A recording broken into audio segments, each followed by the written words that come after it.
The fluorescent lights of St. Michael's Memorial Hospital buzzed overhead as Sarah Mitchell adjusted her scrubs for another 12-hour shift. 15 years into her nursing career, the once pristine corridors had become a maze of familiar monotony. Her tennis shoes squeaked against the freshly mopped floor as she made her way to the nurse's station, her shoulder-length brown hair pulled back in a practical bun. "Your patient in 204 is asking for pain meds again," Jenny, the day shift nurse, said without looking up from her charts. Sarah nodded, already feeling the weight of the night ahead pressing down on her shoulders. The October rain pelted against the windows, creating a steady drumbeat that matched her tired footsteps. The emergency room doors slid open with a whoosh, bringing in a gust of wind and rain. Sarah's eyes widened as she registered the impossible sight before her, a large, mud-covered German Shepherd mix trotting through the entrance, carrying what appeared to be a small, unconscious form. "Oh my God," Sarah whispered, rushing forward. The dog gently laid down its burden, a young girl, no more than 8 years old, soaking wet and deathly pale. "I need a gurney here, now." Sarah's voice echoed through the lobby, snapping everyone into action. The dog, matted fur and intelligent eyes, refused to move from the girl's side as the emergency team worked. Sarah's trained hands moved swiftly, checking vital signs while Dr. Thompson called out orders. The girl's skin was cold to the touch, her breathing shallow. "Temperature 95.2, possible hypothermia," Sarah announced, helping transfer the small body onto the gurney. The child's dark curls were plastered to her face, her yellow raincoat torn and muddy. As they rushed her to the trauma room, Sarah noticed something fall from the coat pocket, a crumpled envelope, now stained with rain and mud. The next hours were a blur of activity. The girl, identified only as Emily from the name written on her backpack, stabilized under their care. The dog, whom the staff had started calling Max, maintained his vigil outside the trauma room, accepting occasional pets from passing nurses but never taking his eyes off the door. Sarah found herself drawn back to Emily's room long after her initial treatment was complete. Standing in the doorway, watching the steady rise and fall of the child's chest, she felt an inexplicable connection forming. The mystery of how this little girl ended up alone in the storm, saved by a stray dog, tugged at her heart. During her break, Sarah retrieved the fallen envelope from her pocket. Her fingers trembled slightly as she carefully opened it, knowing she was crossing a professional line. The letter inside, written in flowing handwriting, began, "My dearest Emily, if you're reading this, I want you to know that leaving you was the hardest thing I've ever done." Sarah's throat tightened as she read the words of a mother's desperate love. The letter, signed Mom, Catherine, spoke of protection, sacrifice, and a promise to return. But what danger had forced this separation? Why had Max brought Emily to this specific hospital? The questions multiplied as her shift wore on. Each time Sarah checked Emily's vitals, she found herself studying the girl's face, searching for clues. The social worker would arrive in the morning, and the system would take over. The thought made Sarah's stomach clench uncomfortably. As dawn approached, Sarah sat in Emily's room, completing her charts. Max had finally been allowed inside and lay curled at the foot of the bed, his eyes never leaving Emily's face. The rain had stopped, leaving behind a heavy silence broken only by the steady beep of monitors. "What's your story, little one?" Sarah whispered, more to herself than to the sleeping child. Her own life, the empty apartment waiting for her, the relationships she'd let slip away in favor of her career, seemed to echo with a similar loneliness. For the first time in years, she felt the walls she'd built around her heart beginning to crack. The morning shift brought chaos to St. Michael's Memorial Hospital, but Sarah couldn't bring herself to leave. She clocked out at 7 a.m. but lingered in the staff room, her mind fixed on Emily and the mysterious letter. Through the window, she watched as Dr. Thompson discussed the case with Claire Bennett, the hospital's social worker. "Mitchell, you look like you haven't slept in days," Dr. Thompson commented as he entered the break room. "The girl's case is being handled. Go home." But Sarah couldn't shake the weight of Catherine's words from the letter. During her final rounds, she'd discovered more, a small notebook tucked deep in Emily's backpack, filled with drawings of Max and what appeared to be a cabin in the woods. The last page contained a hastily scrawled address in Burlington, Vermont.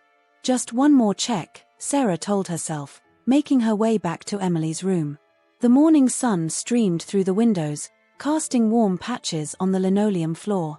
Max raised his head as she entered, his tail thumping softly against the bed. Emily was awake, her green eyes wide and alert. "Are you the nurse who helped me?" Her voice was barely above a whisper. Sarah moved closer, checking the 4-line. "Yes, I'm Sarah. How are you feeling?" Cold, Emily hugged herself, then reached out to scratch Max's ears. "He found me. I got lost in the woods behind our house, and it started raining. I was so scared, but Max..." Her voice trailed off. Sarah pulled up a chair, her exhaustion forgotten. "Can you tell me about your mom, Emily?" The girl's eyes filled with tears. "She said she had to go away to keep me safe. We were living with Aunt Rachel, but then the bad men came looking for Mom. Aunt Rachel got sick last week, and I heard her on the phone saying they'd have to put me in foster care." Emily's fingers clutched at her blanket. "I ran away. I wanted to find Mom." The pieces started falling into place. Sarah glanced at the letter in her pocket, thinking of Catherine's words about protection and sacrifice. What kind of danger could force a mother to leave her child? A knock at the door interrupted them. Claire Bennett entered, her professional smile firmly in place. "Good morning, Emily. I'm Claire, and I'm here to help you." Sarah watched as Emily's face closed off, her small body tensing. Max growled softly, sensing the child's distress. "Ms. Mitchell, may I speak with you outside?" Claire's tone left no room for argument. In the hallway, Claire's smile disappeared. "You need to stop getting emotionally involved. We have protocols for cases like this. The girl will be placed in emergency foster care while we locate her aunt or mother." "But I found something," Sarah started, reaching for the letter. "No," Claire cut her off. "Whatever you found needs to go through proper channels. You're off duty. Go home." Sarah stood in the hallway long after Claire returned to Emily's room, her heart racing with an impossible decision. The letter in her pocket felt like it weighed 1,000 pounds. Protocol dictated she hand it over, let the system take its course. But something about this case, about Emily's fear and Max's devotion, told her the system might not be enough. Making her way back to the locker room, Sarah pulled out her phone. Her fingers hovered over the keys before typing in the Burlington address from Emily's notebook. It was a long shot, but maybe it would lead to Catherine. As she gathered her things, a commotion erupted in the pediatric ward. Sarah rushed out to find Emily's room empty, the window open, and Max nowhere to be seen. She couldn't have gone far, Dr. Thompson was saying as security was called. She's still wearing her hospital gown. Sarah's heart pounded as she ran to her car. She knew where Emily would go, the same woods where Max had found her. The morning air was crisp as she drove, breaking more than a few speed limits. Her mind raced with the consequences of her actions. She could lose her job, her license even, but the thought of Emily alone and scared again overshadowed everything else. She found them at the edge of the woods behind the hospital. Emily was huddled against Max's warm fur, shivering in her thin hospital gown. "I can't go with them," Emily said as Sarah approached. "Mom said she'd come back for me. She promised." Sarah knelt beside them, pulling off her jacket to wrap around Emily's shoulders. "I know she did. I read her letter." She took a deep breath. "Emily, what if I help you find her?" The girl's eyes lit up with hope. "Really? But won't you get in trouble?" "Probably," Sarah admitted, helping Emily to her feet. "But sometimes doing the right thing means breaking a few rules. We need to get you back to the hospital first, though. You're still recovering." As they walked back, Emily's small hand clutched in hers and Max padding quietly beside them, Sarah realized her life had irrevocably changed. The monotony of her existence had been shattered by a lost girl, a loyal dog, and a mother's desperate love. Back in the hospital, Sarah faced the consequences of Emily's attempted escape. She was questioned, reprimanded, and nearly suspended. But as she watched Emily finally drift off to sleep, Max once again at her feet, she knew she'd made the right choice. That night, after explaining away Emily's escape attempt and promising to maintain professional boundaries, Sarah sat in her car looking at the Burlington address. Tomorrow, she would begin her search for Catherine, breaking every rule she'd lived by for the past 15 years. But for now, she allowed herself to feel the weight of the day's events, wondering how one rainy night could change everything she thought she knew about herself. The following days unfolded in a whirlwind of activity for Sarah. By day, she maintained her professional demeanor at the hospital, tending to her regular patients and checking on Emily as often as her schedule allowed. By night, she pored over maps of Burlington, searching for clues that might lead her to Catherine. Emily's recovery was remarkable, both physically and emotionally. The presence of Max, who had been grudgingly allowed to stay after Sarah argued for his therapeutic value, seemed to work miracles. Sarah watched as the girl's eyes, once clouded with fear and uncertainty, began to sparkle with life again. On a quiet Tuesday afternoon, Sarah found herself with a rare moment of downtime. She slipped into Emily's room, where the girl was sitting up in bed, sketching in a new notebook the hospital staff had given her. "What are you drawing?" Sarah asked, pulling up a chair beside the bed. Emily tilted the notebook to show her a detailed sketch of a lakeside cabin. "It's where Mom and I used to go in the summer," she explained, her voice soft with nostalgia. "We'd spend weeks there, just us and Maximum. Mom would write while I explored the woods." Sarah studied the drawing, noting the careful attention to detail, the weathered dock, the canoe pulled up on shore, the smoke curling from the chimney. "Your mom's a writer?" Emily nodded, her curls bouncing. "She writes books for grown-ups. Mysteries, I think. She always said that stories could change the world." As Emily continued to sketch, adding birds to the sky and ripples to the lake, Sarah felt a deepening connection to this child and her absent mother. She thought of her own childhood, of summers spent in air-conditioned rooms while her parents worked, of the books that had been her only escape. "Tell me more about your mom," Sarah prompted gently. Emily's pencil stilled, and she looked up with eyes that seemed too old for her young face. "She's the bravest person I know. Even when she was scared, she always made me feel safe." The girl's voice dropped to a whisper. "The night she left, she told me that sometimes love means doing hard things. She said she had to go away to protect me, but that she'd come back when it was safe." Sarah felt her heart constrict. "She sounds like an amazing mom." "She is," Emily said fiercely.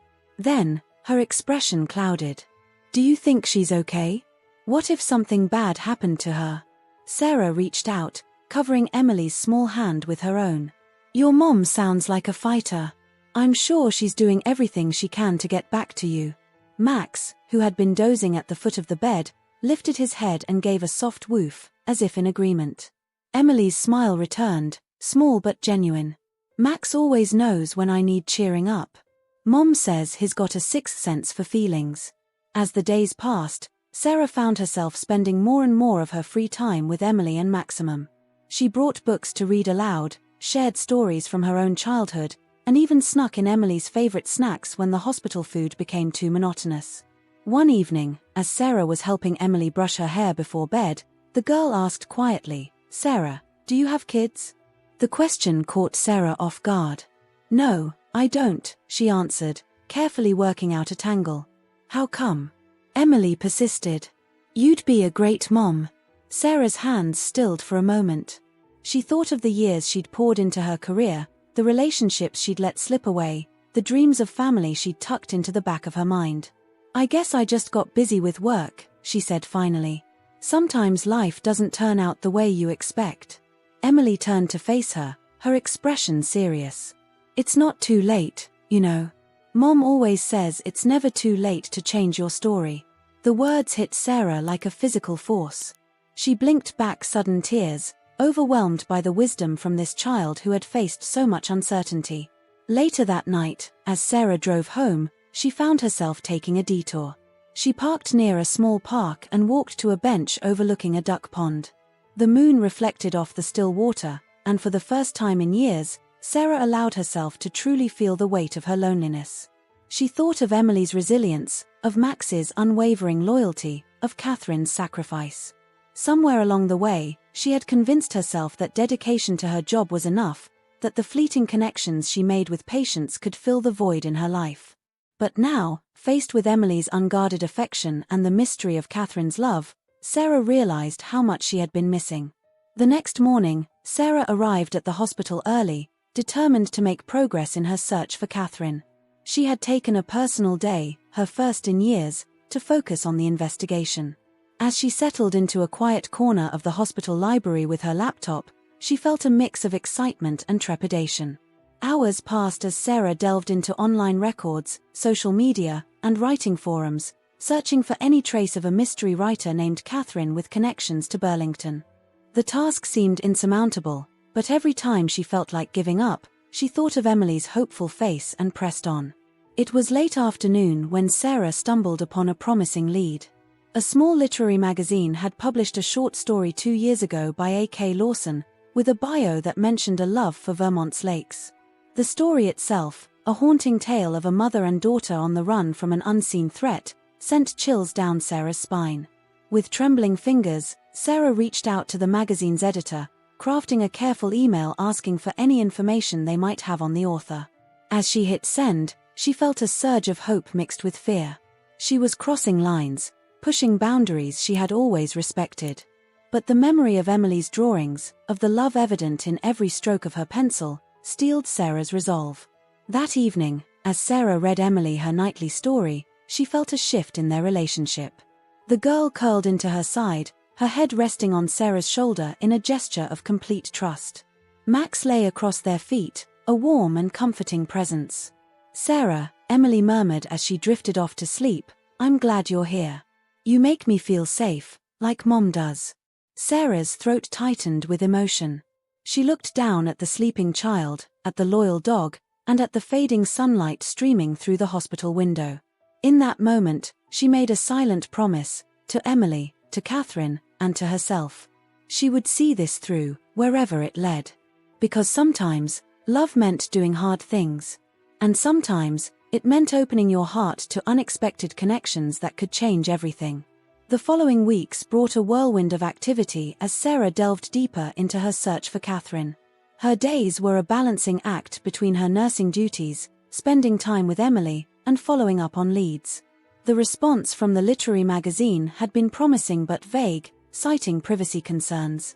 Still, it was enough to fuel Sarah's determination.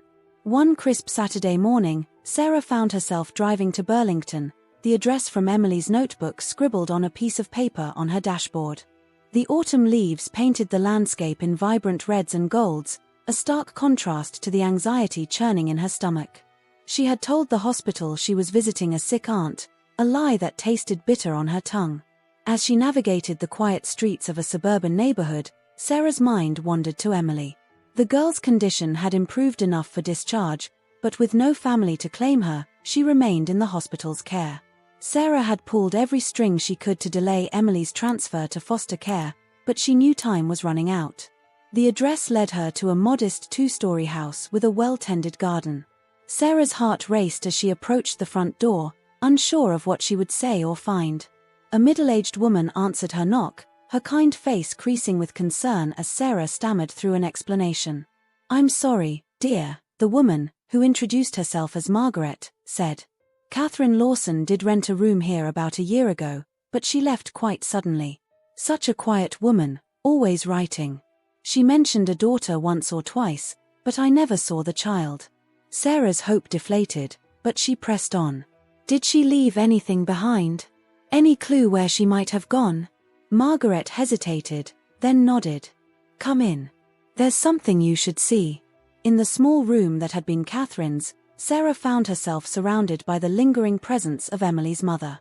Bookshelves lined the walls, filled with mystery novels and travel guides. A desk by the window held a view of the backyard, where Sarah could easily imagine Catherine writing while keeping an eye on Emily playing outside. Margaret retrieved a small box from the closet. "She left this behind. I always meant to try and return it, but..." She trailed off, handing the box to Sarah. With trembling hands, Sarah opened it. Inside, she found a collection of Emily's drawings, a few photographs of mother and daughter, and a worn notebook. The last entry in the notebook made Sarah's breath catch. "I can't run anymore. They're too close. Emily will be safer without me for now. I have to protect her, even if it breaks both our hearts. Max will watch over her until I can come back. I promise I'll find a way back to her. Always." Tears blurred Sarah's vision as she read the words. The love and desperation in Catherine's writing were palpable, matching the emotion in the letter Emily had carried. Thanking Margaret profusely, Sarah left with the box of Catherine's belongings. As she drove back to the hospital, her mind raced with possibilities. Who was Catherine running from? How could she have thought leaving Emily was the best option? Back at the hospital, Sarah found Emily in the children's playroom, Max faithfully by her side. The girl's face lit up at the sight of Sarah, but quickly turned to curiosity at the box in her arms. "Emily," Sarah said gently, sitting beside her. "I found some things that belonged to your mom. Would you like to see them?" The next hour was filled with tears and laughter as Emily pored over the contents of the box. She hugged her old drawings to her chest, giggled at photos of herself as a toddler, and traced her fingers over her mother's handwriting in the notebook. "She didn't forget me," Emily whispered, clutching a photo of Catherine holding her on a sunny beach. "She's really trying to come back."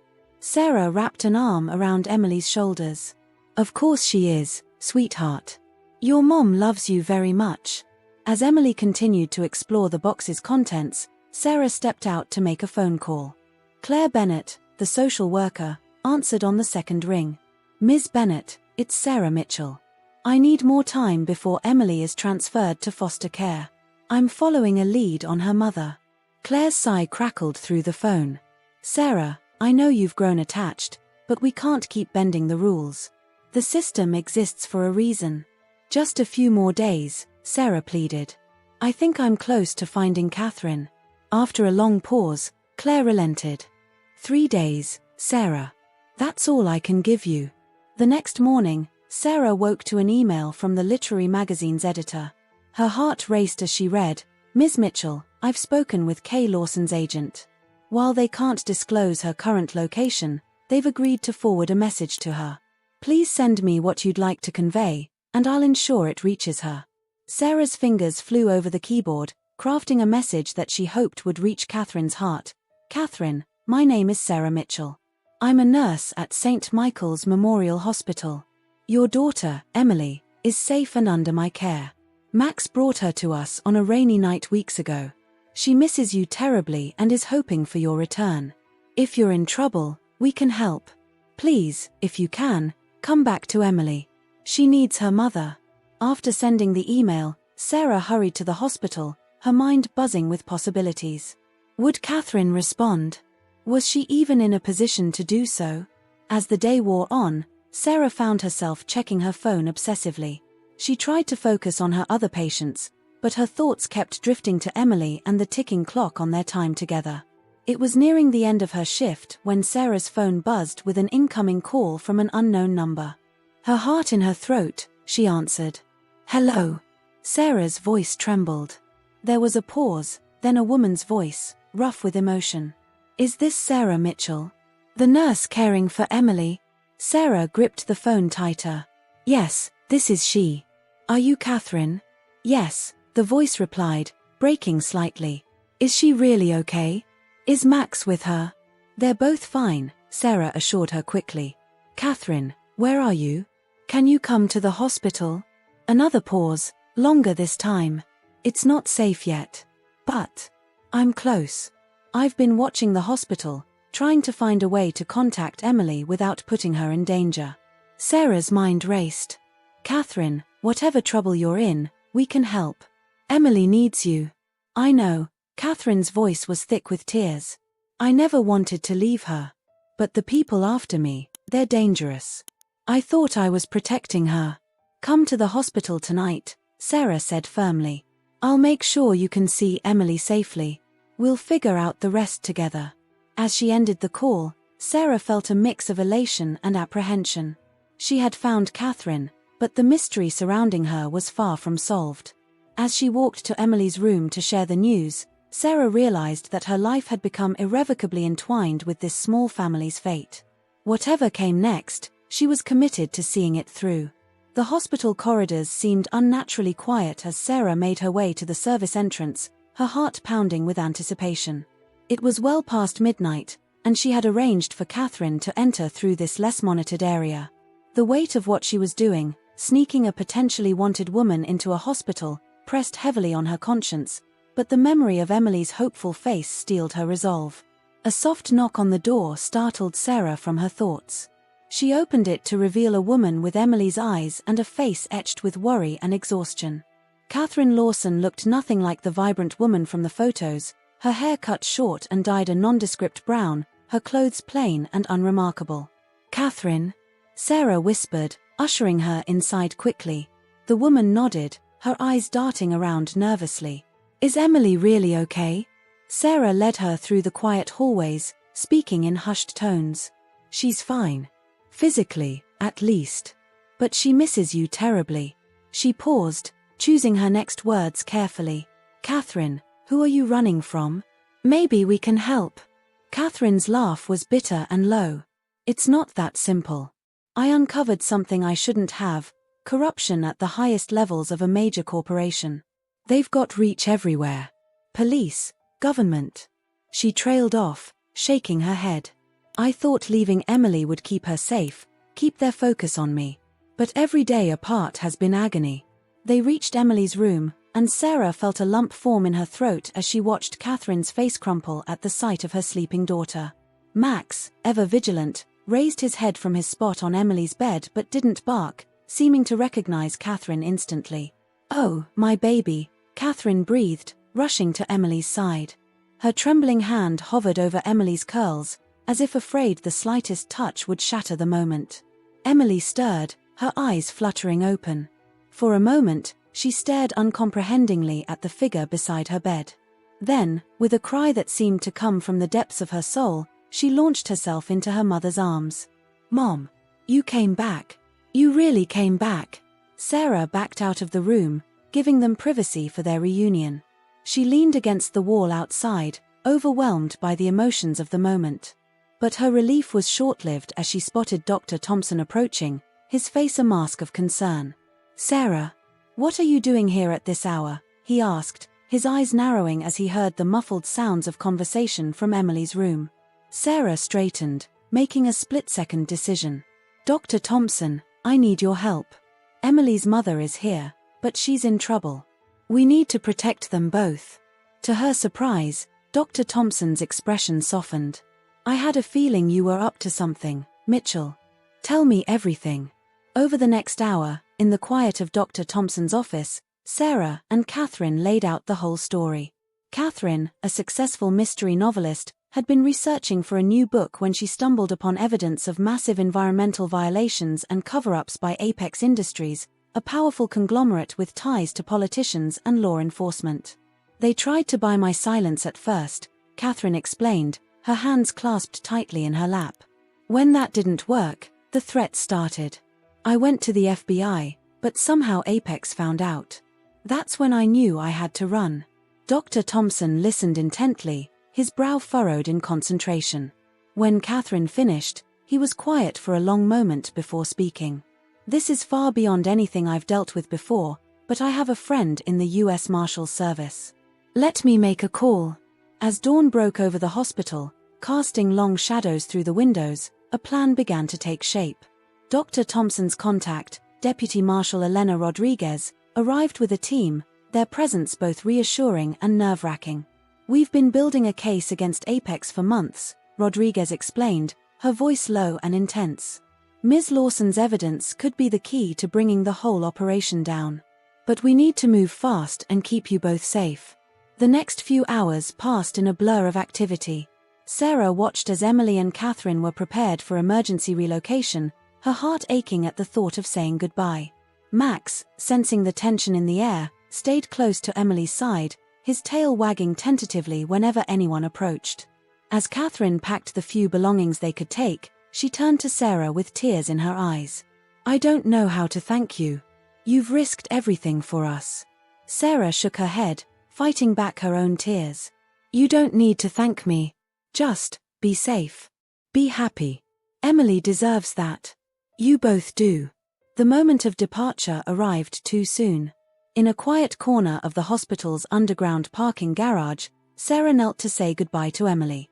The girl threw her arms around Sarah's neck, hugging her fiercely. "I'll never forget you," Emily whispered. You're my hero, just like Mom. Sarah's voice was choked with emotion as she replied, and you, Emily, have changed my life in ways you can't imagine. Remember how brave you are, how loved you are.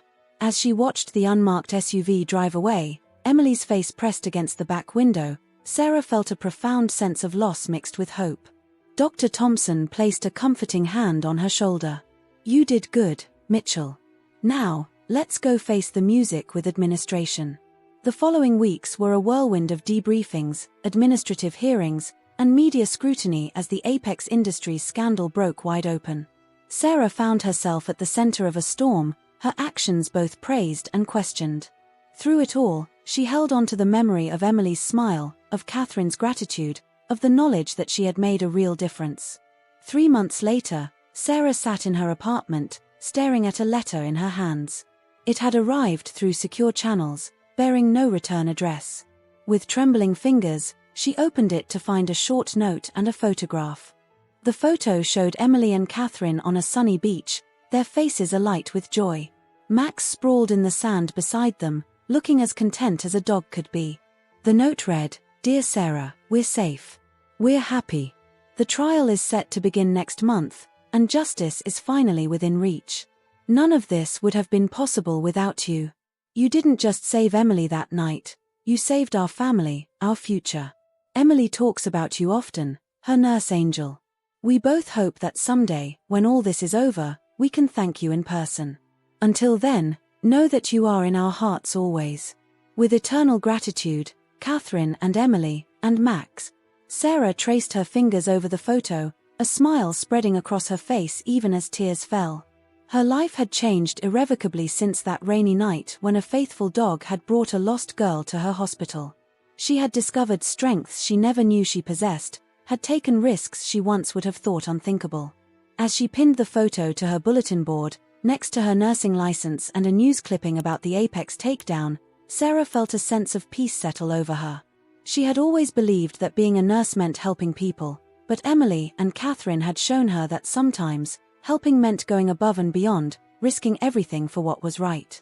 The future was uncertain, there would be more challenges, more difficult choices ahead. But Sarah knew now that she was capable of facing them. She had found a purpose beyond the hospital walls, a calling that resonated with the very core of who she was. As the setting sun cast a warm glow through her window, Sarah began to write. Her story, Emily's story, Catherine's story, it deserved to be told. And maybe, just maybe, it would inspire others to find the courage to make a difference, one act of kindness at a time. 2 years had passed since the night Max brought Emily into St. Michael's Memorial Hospital, forever changing the course of Sarah Mitchell's life. The autumn air carried a crisp chill as Sarah walked through the park near her new apartment, her steps slow and contemplative. So much had changed in those 2 years. The Apex Industries trial had been a media sensation, exposing corruption that reached into the highest levels of government. Catherine's testimony, backed by her meticulous research, had been instrumental in bringing down the corporate giant. Sarah had watched the proceedings from afar, her heart swelling with pride for the woman who had risked everything to do what was right. Sarah's own life had undergone a seismic shift. Her role in Emily and Catherine's story had thrust her into an unexpected spotlight. There had been interviews, speaking engagements, even talk of a book deal. But more importantly, it had forced Sarah to reevaluate her own path. She had left her job at St. Michael's, a decision that had been both terrifying and liberating. Now, she worked as a patient advocate, using her nursing expertise and newfound passion for justice to help others navigate the complex world of healthcare and corporate accountability. It wasn't always easy, but it felt right in a way her previous work never had. As she rounded a bend in the park path, Sarah spotted a familiar figure sitting on a bench overlooking the pond. Dr. Thompson, his hair a little grayer now, waved her over with a smile. "I had a feeling I'd find you here," he said as Sarah sat beside him.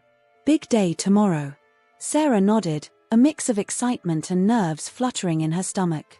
"I can hardly believe it's really happening. Tomorrow, after 2 years of secure locations and careful anonymity, she would finally be reunited with Emily and Catherine. The trial was over, the appeals exhausted, and at last, it was safe for them to emerge from hiding. You've come a long way, Mitchell, Dr. Thompson mused, his eyes on the ducks skimming across the pond's surface. I remember when you first started at St. Michael's, fresh out of nursing school. You were always competent, always professional, but there was something restrained about you. Like you were holding part of yourself back. Sarah considered his words, thinking back to the person she had been before Emily and Max crashed into her life. I think I was afraid, she admitted. Afraid of getting too involved, of caring too much. I thought being a good nurse meant maintaining distance. Dr. Thompson chuckled. And now look at you. Speaking at conferences, lobbying for healthcare reform, taking on cases that most people would run from. You found your voice, Sarah. They sat in companionable silence for a while, watching as the setting sun painted the sky in vibrant oranges and pinks. Sarah's mind wandered to the changes she'd seen in herself over the past 2 years. She had learned to trust her instincts, to stand up for what she believed in, even when it meant facing powerful opposition. The shy, rule-abiding nurse had blossomed into a fierce advocate, someone who wasn't afraid to challenge the status quo. Have you heard from them recently? Dr. Thompson asked, breaking the silence. Sarah nodded, a smile tugging at her lips.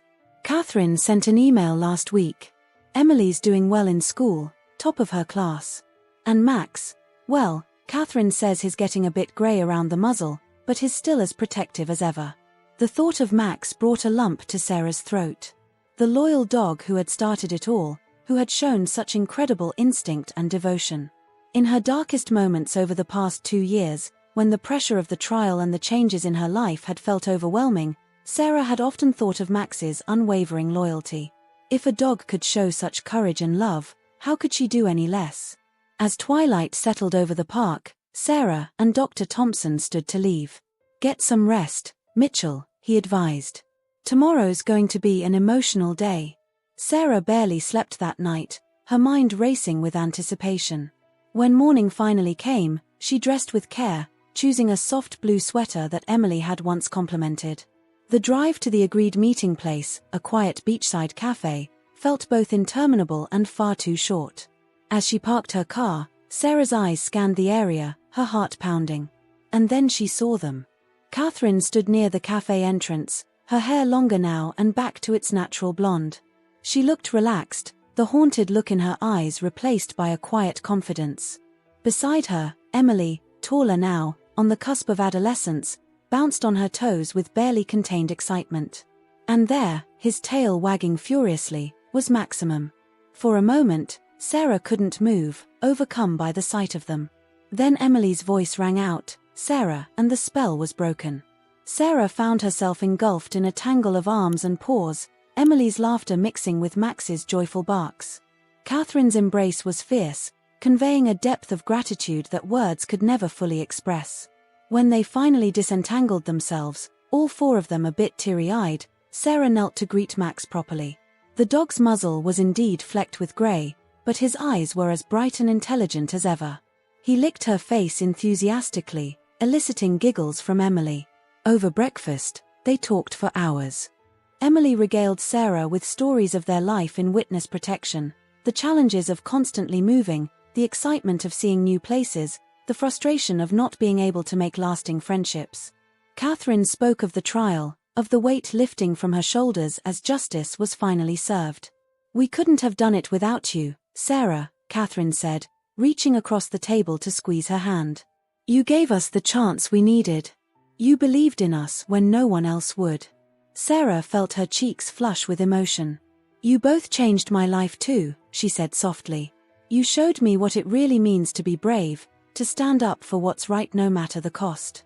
As the morning turned to afternoon, they walked along the beach, Max bounding ahead to chase seagulls. Emily's hand slipped into Sarah's, a gesture so natural it made Sarah's heart ache with joy. What happens now? Emily asked, her voice carrying a hint of worry. Do we have to say goodbye again? Sarah squeezed the girl's hand reassuringly. Not goodbye, she said firmly. This is just the beginning. We're a part of each other's lives now, no matter where we are. Catherine nodded in agreement. We were thinking of settling down here, actually. It's far enough from our old life, but close enough to to the people who matter. The implications of Catherine's words washed over Sarah like a warm wave. They wanted to stay close. This wasn't an ending, but a new chapter. As the sun began to set, casting long shadows across the sand, Sarah found herself filled with a profound sense of gratitude and purpose. The journey that had begun on that rainy night 2 years ago had led her here, to this moment of connection and possibility. She watched as Emily ran ahead with Max, their joyful shouts carried on the sea breeze. Catherine walked beside her, their shoulders brushing in companionable silence. And Sarah knew, with a certainty that resonated deep in her soul, that this was where she was meant to be. The road ahead would have its challenges. There would be adjustments, new routines to establish, perhaps even lingering dangers to face. But Sarah was no longer afraid. She had found her strength, her voice, and most importantly, a family forged in adversity and bound by love. As they turned to head back, the first stars appearing in the twilight sky, Sarah smiled. Whatever came next, they would face it together. And that, she realized, was the greatest gift of all.